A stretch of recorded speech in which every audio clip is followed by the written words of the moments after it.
May the words of my mouth and the meditation of my heart be acceptable in thy sight, O Lord, our strength and our Redeemer. Hello, I hope you're there.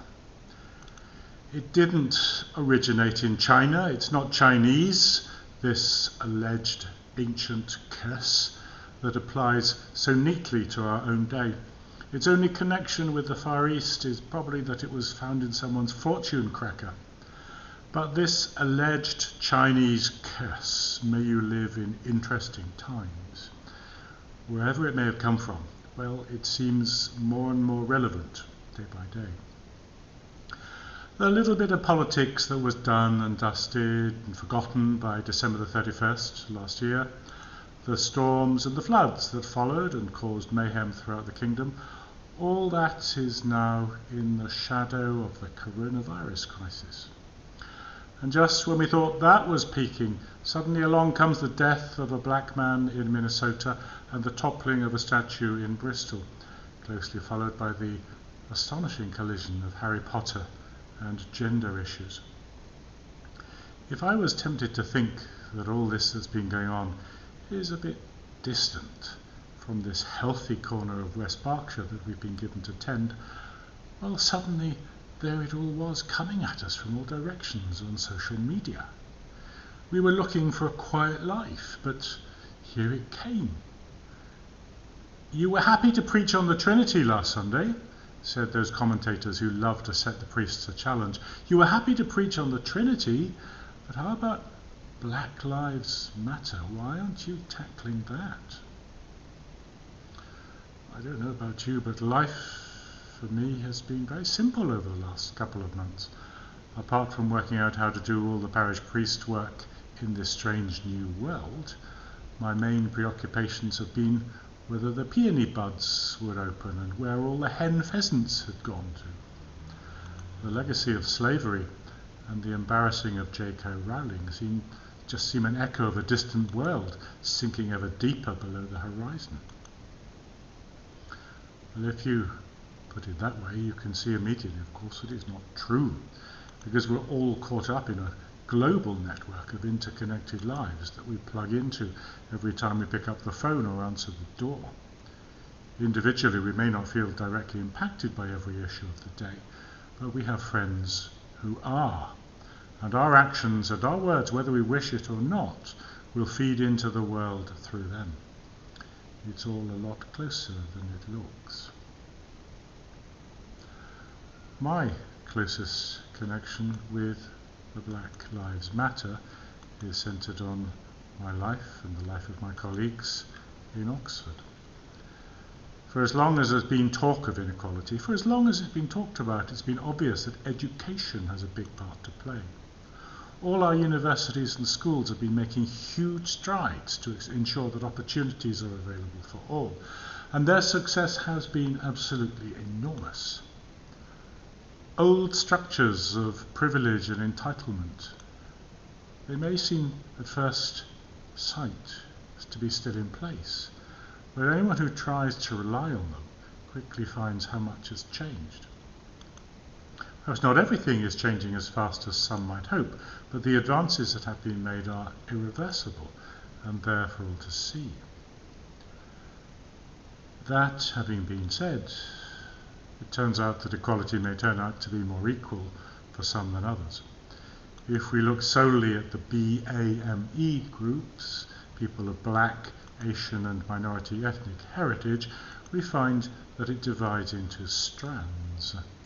Some strands are doing well, prodigiously well indeed, but others seem to be doing even worse than they were before. So what are we to do? Do we hold some back so that others can come forward in their turn? Or do we work harder to identify those who fail to prosper and focus more attention on them? Well, this isn't a lecture, and I'm not able to offer detailed solutions. Modern culture, as we know, is incredibly complex. There are so many influences at work competing to draw people down widely diverging paths in life. Paths which may take people where they really needed to go, or wanted to go, or may lead them to a place where they'll be beyond anyone's reach to help them. Of course, we have to do more and much more, but education is an example where good intentions can lead to greater inequality. Good intentions can lead to greater inequality, and where will good intentions take it next? Let's come at this from another angle. We have to start where we are, and where I am at the moment is in St Mary's Church with a microphone, a lectern and the Gospel, and a congregation listening, as I said. I hope you're there. So let's look at the passage we've heard in this morning's service. Jesus sends his disciples out to heal people, to continue the work he's been doing of restoring people to health and allowing them to take up their place again in the community. If you've listened to the commentary on this passage on the website, you'll remember me saying, as of course you knew already, that in those days, if you fell sick, it was your own problem. You were liable to be told to go away and keep to yourself until you could prove you were no longer tainted by the uncleanness of ill health. So Jesus was bringing people back in, doing more than that. He was creating a community of men, women and children who'd learned to trust him, accepted that he had power for good in their lives, and were able to testify to the work he'd done. That was what Christ commissioned his disciples to do, and is a task that's been passed on down through history to us, building up a people. And here we are, 2,000 years later, telling the same story, doing our best to make life better for our neighbours, glad to welcome them in. The people of God is both local and global, gathered together either in church or online. We are the people of God in this place, but also by belonging here we belong everywhere. If you go to a church service in Liverpool Cathedral or St Endelian's Church in Cornwall, you belong there already. You don't have to join up. You don't have to ask permission to go there on a Sunday morning. By belonging here, we belong everywhere. And this is important. In Liverpool or in Cornwall, they'll be doing the same thing as we do here, or at least choosing from the same repertory of familiar things. They'll have an invisible sign of the cross on their foreheads, put there by the priest when they were baptized. They'll say the Lord's Prayer together. You'll recognize the creed they use. You may not know all the hymns, but at least they're likely to come from a book you'll recognize. Their theology will be the same. They won't have four persons in the Trinity. They'll have a cross on or near the altar. You'll recognize what's shown in the stained glass windows.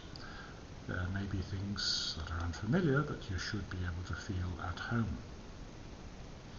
And this is the bit that may be difficult to swallow, because none of that depends on the congregation of the church you're visiting. It doesn't depend on the congregation. If they don't like the look of you, or you don't like the look of them, you will still encounter God in their service. He will still recognize you as one of his. If you go home without having said a word to anyone, you will still have taken your place amongst the holy people of God. You will still go out tasked to love and serve the Lord. So let's turn this round. When someone we haven't seen before comes in through our door, let's hope we'll make them welcome. I think we generally bend over backwards to do that. We'll make them welcome, but let's think that their place in God's people depends on us. However nicely we sing our hymns, however compelling the intercessions, or well read the lessons, it's not us they've come here to meet. They don't have to earn a place here. They don't have to climb their way up some kind of ladder to be eligible to be given a job. The point I'm working around to is this. You might get the impression that God was interested in building a people, whereas Christ was tasked with bringing individuals in. Whether that quite encapsulates the truth is a matter for another time, but God does want wonderful, talented, gifted individuals to come together as a people. But it's as a people, not as individuals, that we become the place where God lives in the world. I have said ye are gods, said the psalmist. I have said ye are gods, but ye shall die like men. It's not in individuals, but it's in the church. It's in the gathered body of Christ that God has his being in human flesh. I'm afraid I'm going to play my usual trick on you. I've got halfway and I'm going to stop. I started by talking about Black Lives Mattering. I started down one route, talked about education, but then I changed to talking about the church and the gospel. That has to be where our answers will be found, but we haven't got there yet.